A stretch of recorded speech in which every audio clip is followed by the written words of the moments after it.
Can't hear us talking. Now you can. Hello. I don't know what happened. I clicked both of them. But hello.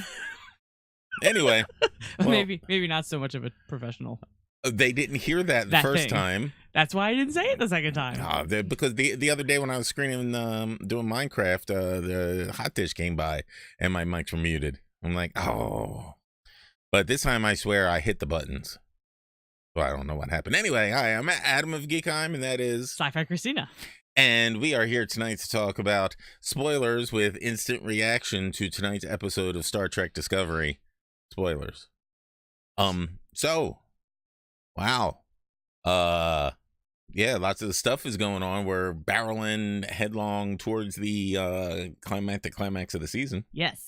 And it is going to be climactic. Yeah. So tonight it's just instant reactions to stuff and stuff that we love. We're not going to dive too deep tonight. Tuesday, come back Tuesday, and we'll have it all figured out. I will watch it. I loved what they did with the kid. It was the kid.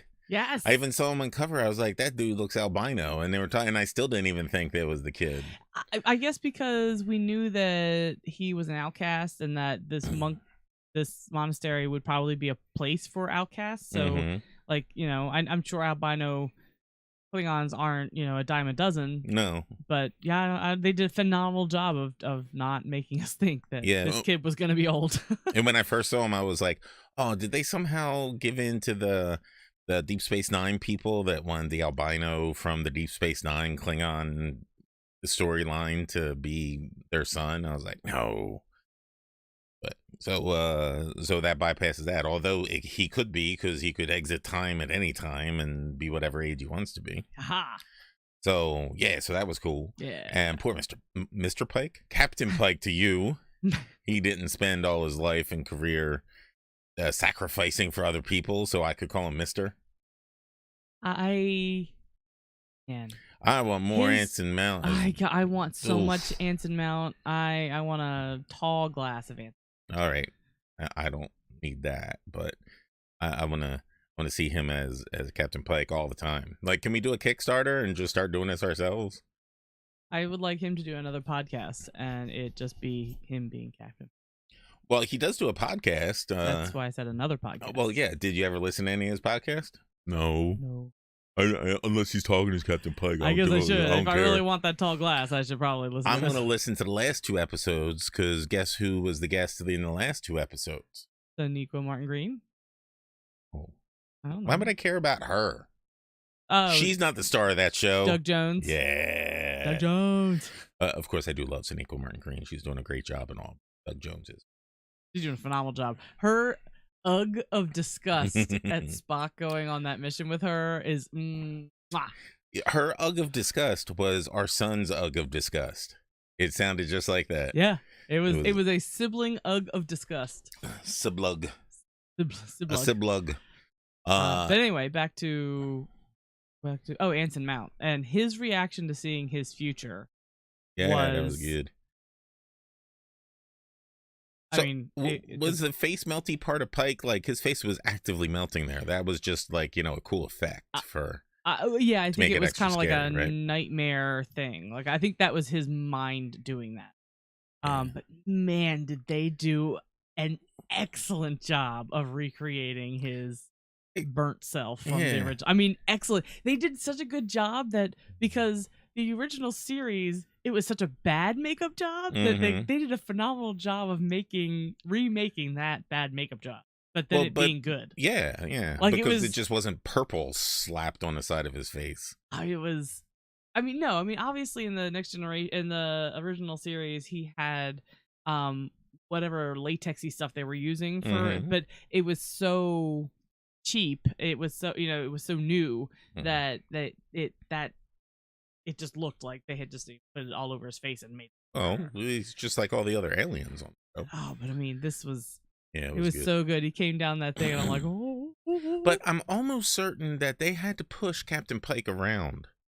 That I really think so. Because there was no handles on it. Exactly. So they were just like bending over like they were moving boxes?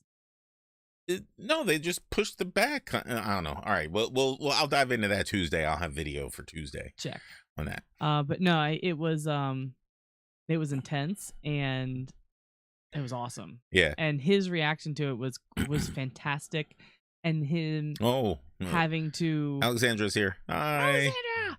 Sorry, we didn't give up streaming. Oh. We got a late start watching the episode. So that our children, our pain in the children, slowed that down. And then like someone didn't hit the start button right, and it was just all. Anyway, hello.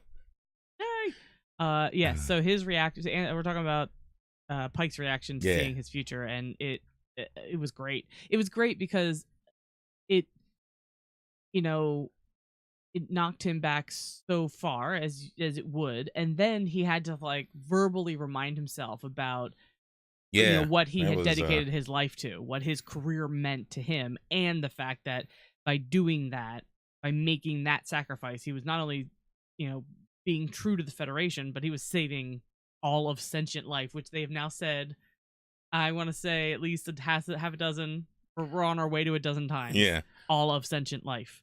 Not just all life in the galaxy. Once or twice they've said that, but like the catchphrase now, all of sentient. How are you supposed to pronounce that word? Sentient, but some people do say sentient. I think I always learned. Sentient. So, Alexandra, what do you think about tonight's episode? But I have some sneaky suspicion that you're in Europe somewhere, so that means you haven't seen tonight's episode. So, spoilers here. Oh, the YouTube reminder told me you weren't. The remind, I roughly have to schedule this at 10 o'clock, and today we didn't get on until 10:13. But yeah, but if you're in Europe, this is to the episode that you're going to get to see tomorrow. If you're not in Europe and you're somewhere else, and I'm sorry, I don't know. I hope so. And again, maybe she has a VPN. I was about to say it could be VPN. Yeah. So don't get spoiled by nothing. Anywho, all right, yeah. So who said as soon as they found Gant alive in the floating around? I mean, you totally just looked right, and as soon as I didn't say it out loud, you definitely called it, but I was already on high alert. I'm like, oh really? One life? Yeah. And he was in a suit? Yeah. Even though he starts telling the story of like, I was trying to purge this submachine. I'm like, oh, so you're the one who encountered the program? And then I didn't know what was happening. It was all happening so fast, but I still had enough time to get into a suit. Yeah. Now, the only person I would buy that from is, again, my man, Saru. That he probably walks around with like a miniaturized suit that he can like push, like an Ant-Man. Yeah. Oh yeah, like the Flash. And he just gets it. Oh, who am I joking? He probably has a set of transporter sequences set up to like push a button, he transports somewhere and transports a EMV suit around him, and he's all good. Not anymore, man. That's true. He's a different kind of captain. Yeah. I think that's them setting up that he's going to get to be the captain, and I'm excited. Alexandra's in Romania. Yeah, she is. I saw that. We have our ways in this part of the world. Nice. I like it. I'm hoping that she just means she like VPNs and finds it that way, not that she's kidnapped people and oh, she just wow. I was just going for kidnapping and making the writers tell her what happened. No, it's Romania. I'm gonna go with vampires. Don't do a voice. Don't do a voice. You'll. I'm not gonna do piss a voice. off our only viewer. You have to say I'm not gonna do a voice. All right. So what are we talking about? Okay. Yeah. So that was obviously a setup, and I enjoyed the pictures of Gant there. First off, kudos to you and other people that could tell that was Gant, someone that was from earlier, in the series, because we were on the Shenzo for like 2 episodes, but for some reason. Yeah. Like he must have made a big impression on you. I just remembered that he was a person, and that's why I thought for sure he was actually the tactical on Discovery, because I'm like familiar with those why would I guys. pull that guy? All right, so you remembered that Gant was tactical on the Shinzu. Let's do a little test here, honey. Did you make me oatmeal today? Nope. Yes. Can't remember that. But I cut down 2 hydrangea bushes. I know, and all right, we're getting too personal now. You're gonna make me cry. Oh no, they were my mother's favorite. No. They weren't gonna ever bloom again. So that was fun. of the brother, sister, the sibling team at it again, going places, doing things. Yeah, Yeah, Amanda must have been so proud seeing them together again. I think she was. She seemed to be, I don't know, I wonder if Michael didn't have this situation with her biological mother, if Amanda and Michael, like what their situation would be right now. Because the last time previous to, I think because Burnham put Spock's mind back together, that I'm sure I think Amanda is mature enough to realize that um like yeah, like the well, past is the past, and Spock I'm sure has talked to her about how yeah, but I never fully understood why she was so pissed off at Michael, because I mean she was so young and everything. Yeah, Alexandra she's a mom. mentions that she wishes that they would make it available everywhere at the same time. I don't know how CBS got this deal done with Netflix, but they got Netflix to pay for the first season in its entirety, and CBS All Access got to like run it first, and then like the next day Netflix gets it everywhere else. So it's so weird. So they're making money off of us in North America by making us have to pay for the extra service, Mm-hmm. but the rest of the world gets it folded into their Netflix thing, and CBS didn't have to pay a dime for season 1. So that's really good. yeah, But for that's CBS. good. Well, because they knew that they were going to be investing in all of these other shows that they were doing. Yeah, And that way it was, but paying for other stuff. Yeah, But, I do wish they released it everywhere, because I want to go. I got friends on Twitter that I want to talk to it about, and they're like, I can't look at Twitter for 12 hours. Yeah, So, that is in this day and age. yeah. So I didn't even think about the people on the other side of the planet that are Game of Thrones fans. Like, do they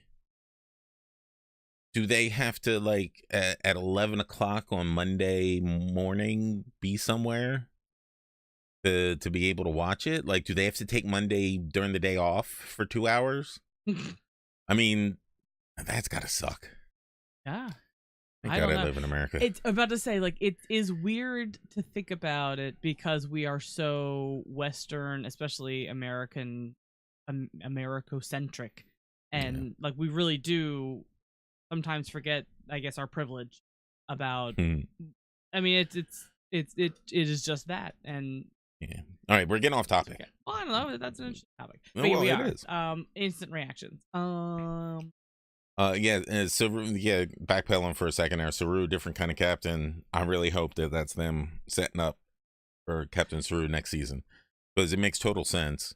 Because I don't think, even though, like, they step back a lot with Burnham's punishment and all, I don't think she should get a captaincy yet. She cried too much this season.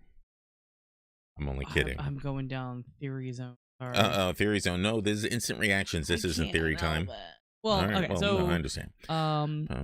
He got the time crystal, and he's accepted his fate. And Pike, yeah. Pike, yeah. And Control was controlling Gant, and then Control poured out of Gant's chest. That was pretty cool. I was like, "Oh God, this is some alien type shit." And I loved the escalation. And I even said it out loud. Like, she got a phaser and she pulled it out of his belt and she started shooting him. And I guess just a couple times. Over there, shoulder. Well, because that's the training, right? Like, you disable your attack, so your training takes over first, and it's like pew, pew, pew, and then her brain was like, "This is not a normal attacker."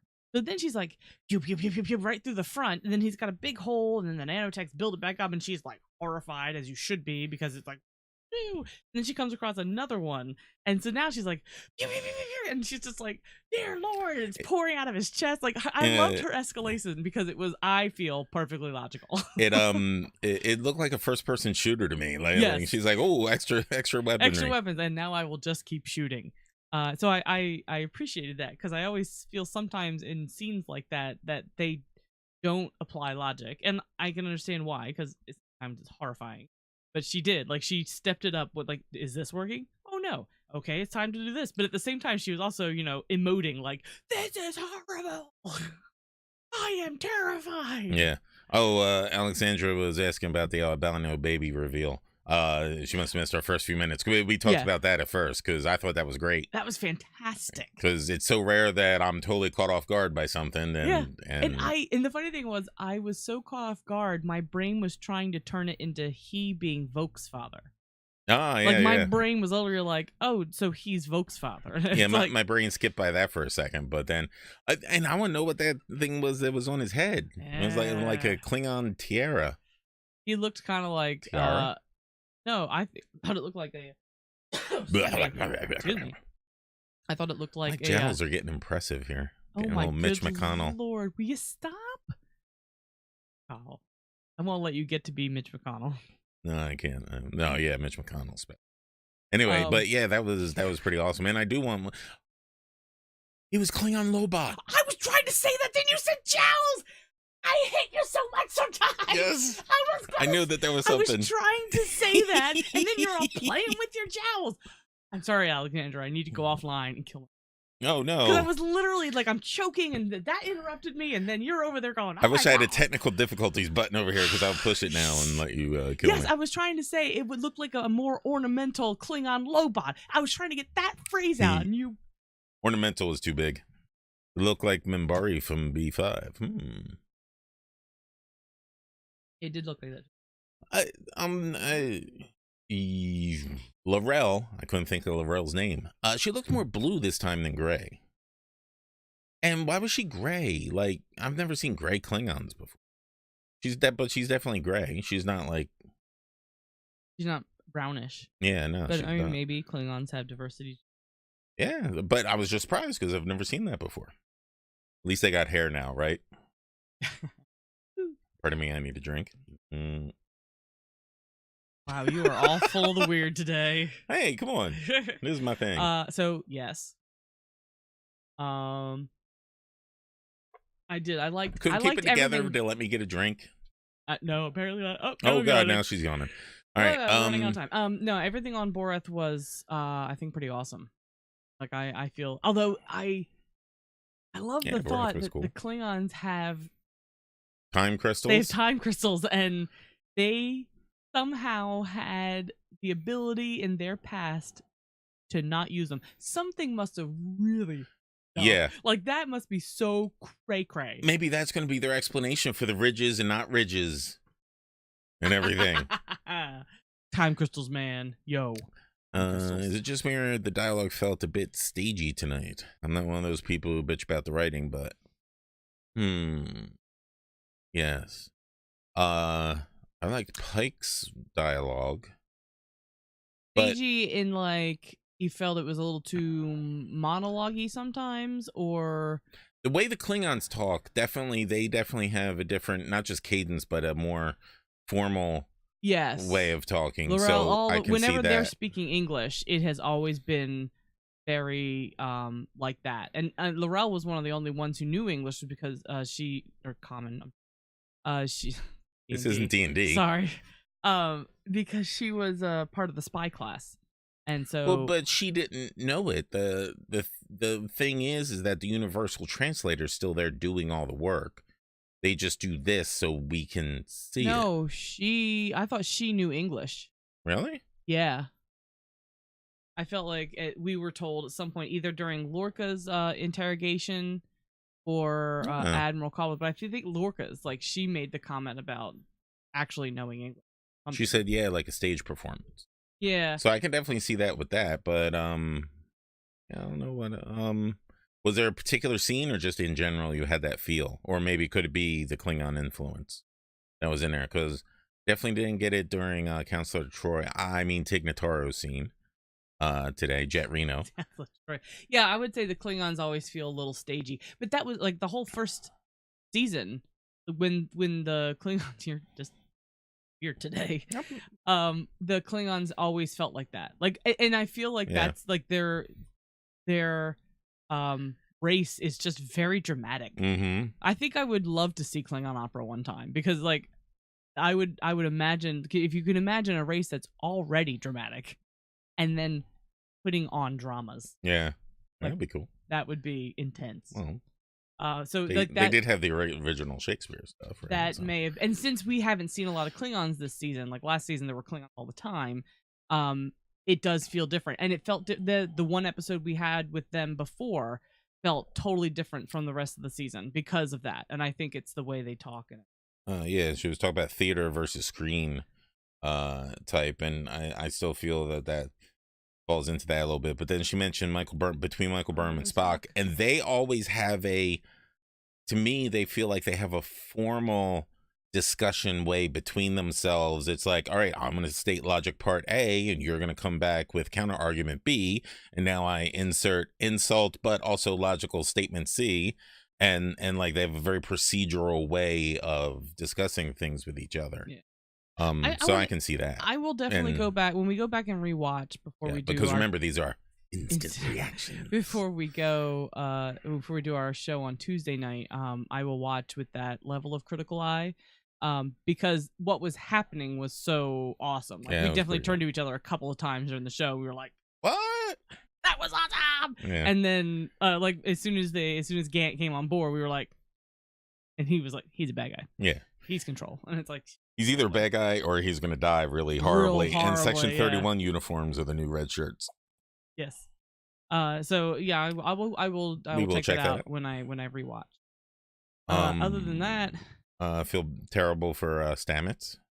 He's having a hard time. He was gonna. He didn't have a beard at all in the first season, right? Like he was. No, he did. Oh, he did. I feel like more he did. Salt and pepper now. Yeah. I mean, maybe Diane will do that, but I thought his body was all new. Well, his body's new, but poor Wilson Cruz is still aging. I mean, yeah, he's still totally hot and all. Did you see the picture he tweeted out this week?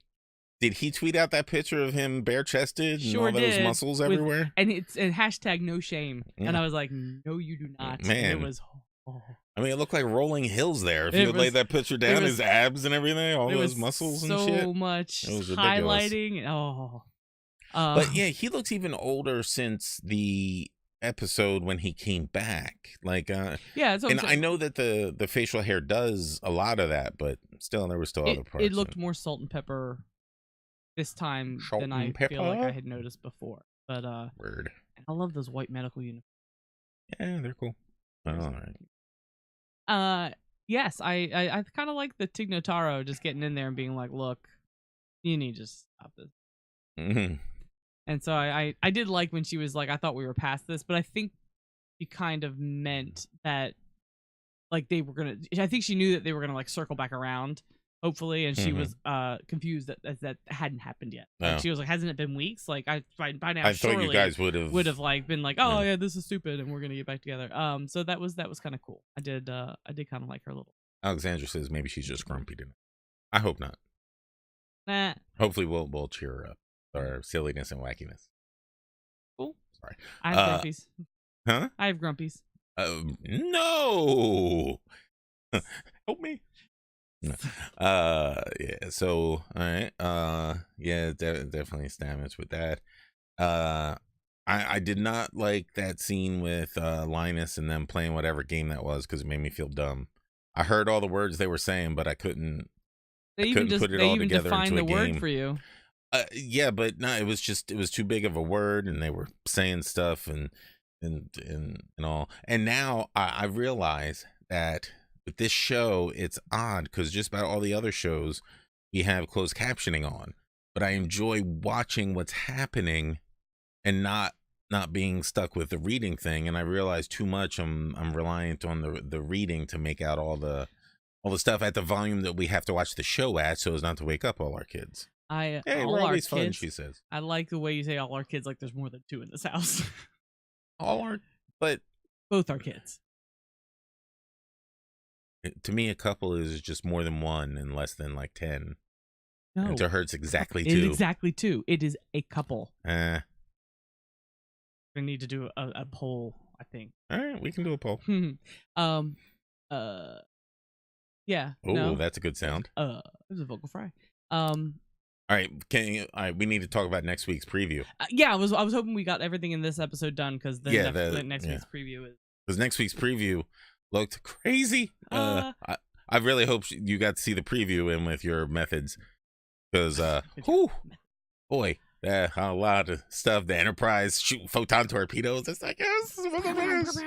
I like. Well, the end of this episode was Burnham being like, Psh, "We gotta blow the ship up," and it was like, "All right, we're outgunned. There's like 30 ships coming." I wanted them to start singing Hamilton. When she said we're outgunned, I'm like, if she says outmanned, I'm gonna lose my crap. I'm gonna lose it. Somewhere Lin-Manuel Miranda will be like, I gotta watch this Star Trek now. So we're outgunned and we can't do the thing, and so I'm like, oh, they're gonna blow up Discovery, but it's like something. But we know they don't. Well, but something is gonna happen. It's gonna ignite the time crystal, and that's how Discovery is gonna get like. Yeah, by next week they're gonna figure it out. Yeah. Maybe Tig's gonna take the ship to go back and save her wife. Why not? Because she's not a integral character. It was a write-on, and I think that she's now done her job. Patching things up between those two. And yes. stuff. They're building Spock's relationship with Michael so nicely. There is no way they will erase Discovery events from the timeline. I really hope. I've thought more about it in the last couple weeks, and I think I can see them just like Spock not bringing up Michael, because like I still don't think that all this is going to end good for her, and he would just feel bad. Yeah. So. Yeah, I think Spock is very discretionary, so I'm sure him never mentioning her is not out of his character. In the preview, Sarek looked like super old. Well, we can check it out, but we watched it twice. I felt like the second time didn't look super old. He looked super worried. Well, yeah. But I feel like when we saw like two sets of eyes open. Yeah, whose were those? Well, the second one was his. Sarek? Yes. Or the first one was his, and the second one was someone else, and I couldn't tell if it was Michael, because they share that Katra thing. Ah. Right? They share part of his. Okay. So I thought maybe they were having like a connected moment. Right. So, and they were on Tatooine with the two sons? That didn't seem right. He was sitting on a beach somewhere. I don't know. But I thought it had two sons. Did it not have two sons? Was I making all that up? I definitely didn't notice that guy. I just saw beach, and it sounded like a Saru voiceover, didn't it? I don't know why. I always think everything's about Saru. Sorry. I think he voiced over the beginning about how Captain Pike believes, well, we all have a part to play or something. And then Pike, they piped in his like greeting when he came over the first time, that we all have a destiny, and then he started her voice. But yeah, and it was Enterprise and shooting and. Why do they have to have him swapping back into uniforms? It's all gonna be too confusing. What ship are you on now? Oh, but you're on you got the Enterprise clothes on, but you're on Discovery. What's going on? He was on the Enterprise. My brain can only take so much. Not in all those shots, he wasn't. In the early shot, it was a flashback to when he had come on the first time. Oh, really? Yeah, that was his greeting in his uniform. Oh, later on, he was on the bridge of the Enterprise. All of his hair's dark, so why do you think he's old? I'm looking at him right now, regular frame. Look older than Sarek, in my opinion. Well, yeah, I just meant that like Frame himself like looked older than he had previously. Is it the actor? Yeah, the actor that plays Sarek. To me, like, I don't know, maybe I just might have been overwhelmed with everything. Maybe this has been a very harrowing season, and it's like being president when everyone like turns super gray and gets like 20 years older in 8 years. But yeah, so that preview looked awesome, but I liked how there wasn't any talk about the Section 31 ships that were coming to get him. Like, where are those ships at right now? Like, how close to the Discovery are they? Because to me, it seemed like it felt like they were in that system coming to get them. What it sounded like, but they had enough time to warp somewhere, and so I don't know. But they weren't. Did they warping send him a message anywhere. like, "We're coming to get you"? They could have spore jumped out of there. Yes, but like they sent a message to Enterprise to have like a rendezvous. Yeah, or maybe they. I don't know.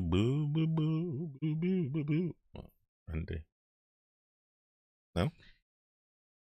All right. So yeah, no, it looks like next week is gonna be chock full of the action. And there's only 2 more episodes next week, and then another week. Oh, I'm nervous.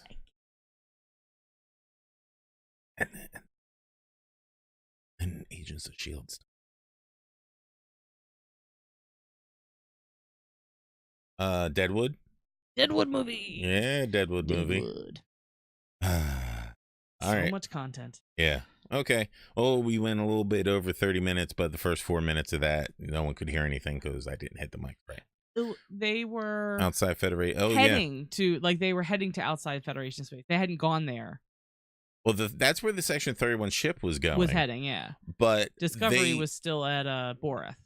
Right. Discovery was at Borath, and they took the shuttle back to Borath to the Discovery because Laurel and what's his name? Laurel was still on the ship. Yeah. Yeah. So, but they couldn't all be in Klingon space. I mean, cray. Klingons would not be happy with they would not be happy with that. But I mean, they had to make it seem like they're at least on their way there. Yeah. Something indicated to maybe them. There was a transition where they started heading towards whatever the Section 31 ship's destination was. So what do you think that's going to be? I don't Romulan space? Outside Federation. Yeah. See, she's saying the Section 31 ships were right outside. So, yeah, I don't know what's going on there. I'll have to watch again. Yeah, but they got that spore drive, so they can go anywhere. Are light on facts, high on emotion. Yeah, that's why. Yeah, yes, that's what they should be. Yes, exactly. All right. So hopefully, Alexandra, you can join us on Tuesday where we deep dive about Star Trek. Hopefully, you're around. Use your ways. Yes. And by then we'll have all kind of facts and wild theories. Ooh, yeah. Yeah, we love doing that kind of stuff. But I had fun here. Is there any more streams set up that we're gonna do between now and then? I can't think of it. If anyone out there is a Minecraft fan, I'm starting to do a series. You can look. I'm doing it on both the YouTubes and the Twitches about raising money for the Great Green Wall in Africa. You can click. Should have a link somewhere. Maybe I don't have a link on this page, but I know on my Twitch you can look. Yeah, right outside Federation space, the Section 31. Oh, maybe they were picking up the Section 31 ships that were going to where that Section 31 ship was headed. Maybe that's what it was, and they weren't all heading. I don't know. We'll find out on Tuesday. Stay tuned. Or at least Thursday. What's happening. The worst case. But today's Thursday. Did we just find out? I'm being weird again. Anywho, thank you, Alexandra, for stopping by. Definitely. And next Tuesday, we will be back for long-winded discussions. All right. Do we think we're going to get it right this time? The right timeage? Who knows? All right. You start saying goodbye now. 1,000, 2,000, 3,000.